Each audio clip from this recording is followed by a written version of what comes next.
প্রিয় ছাত্রছাত্রীবৃন্দ, আজকে আমরা এখানে একত্রিত হয়েছি ভারতের ইতিহাসের একটি গৌরবময় দিন তথা 26শে জানুয়ারি উদযাপনের উদ্দেশ্যে। संदेश आते हैं हमें तड़पाते। সহজেই আক্রমণ করে বহিঃশত্রুরা চায় আমরা নিজেদের মধ্যে ঝগড়া মারামারি এগুলোতে লিপ্ত থাকি।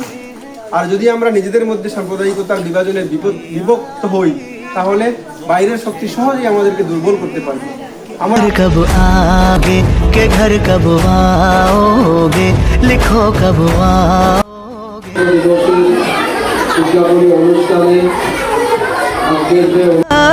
संदेश आते हैं हमें तड़पाते हैं, जो चिट्ठी आती है वो पूछे